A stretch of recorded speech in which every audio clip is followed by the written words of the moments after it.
Thank you, Mayor. And thank you for the presentation.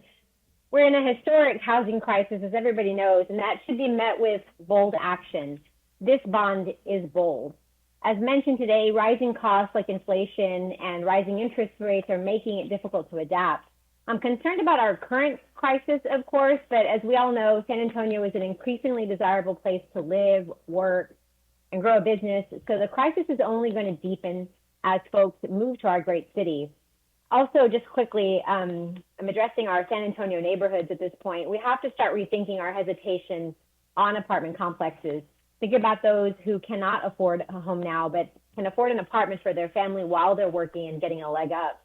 Our crisis won't be relieved with the same reluctant attitude we sometimes have to apartments in our neighborhood. So I hope that the city will continue to educate and our neighborhoods will rethink some of that hesitation. I always say that there's no boundaries in real life. We're all connected, and that goes for our renters as well. You did mention, I think it was slide 3, that the first funding round, let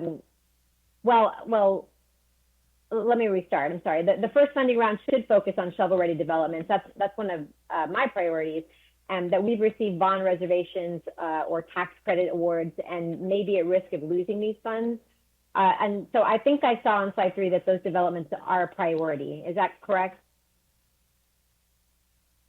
Yes, Councilwoman, that would be taken into consideration in the project readiness and the leveraging gap requests, all of that, and they would be considered priority. Okay. Also, you mentioned a requirement that development must break ground within 9 months. Did I hear that correctly? I'm sorry, can you say that again? That there's a requirement that a development must break ground within 9 months?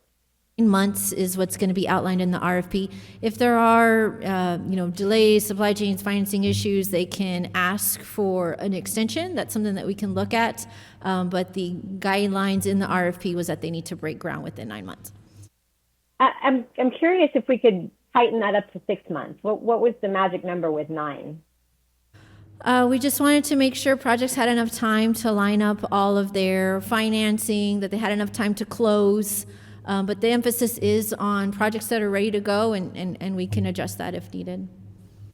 I'd like to see it 6 months. I mean, like you mentioned, if they need an extension, they can apply for one. But as much as we can tighten up that time frame, I mentioned it earlier, we're in a crisis, and you, I think, even in your presentation, there is an incredible sense of urgency. So if that's a possibility, I'd like to see that. And I know there's been a lot of anticipation regarding bonds across the board. I'm interested specifically in permanent supportive housing bonds. You mentioned, I can't remember what slide it was, but I know you talked about nonprofits working with permanent supportive housing regarding our houseless individuals. I'm really interested in foster children that are aging out of the system and having permanent supportive housing for them. Have you lined up any nonprofits for that particular kind of housing? And on the same note, how much interest from developers and organizations have you seen related to permanent supportive housing? Sorry, Councilman, you cut out for a moment, but I heard your question of, are we working already with nonprofits on the permanent supportive housing developments? And we don't have, there are nonprofits that have expressed an interest. They have projects, as you mentioned, that are shovel ready, in the works, ready to go. We do think they may apply for bond funds in that category. But we don't have any, anything that we know for sure. We just have some projects that have expressed an interest in needing funds in order to either break ground on another phase or make a project that they have in mind a reality. Are any of these organizations or nonprofits specific to children aging out of the foster care system? No, I think they're more general for chronically homeless individuals, not necessarily for that subset in particular, but it is a question we will ask with the RFP solicitation process. So if they do have a set aside or they are looking to target a certain group, that will be considered. Okay, I'd like to prioritize, or at least, at the top of the priority list, the permanent supportive housing specifically for foster youth that are aging out of the system. A lot of us know and understand that aging out of the foster system is a pipeline to being houseless. And so, I mean, we may be able to head some of this off if we specifically have a nonprofit who works with children that are aging out of the system to help them get ready for the rest of their lives, right? Life skills, all kinds of development and teaching that they didn't have because they don't have a support system that some of us have had. So I'd like to learn more about that. I'll take it offline with you, but I really would like to see that in the works, in the plans, in the request for proposal.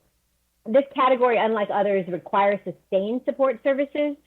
So my concern is that we build permanent supportive housing and we don't line up a nonprofit or another organization to run the supportive part of the housing, and then it kind of falls by the wayside. So have you had, I mean, I think you answered this, but haven't been any private partnerships that you've explored to leverage the bond? So what our discussions have been with entities that are nonprofits or they have nonprofit partners.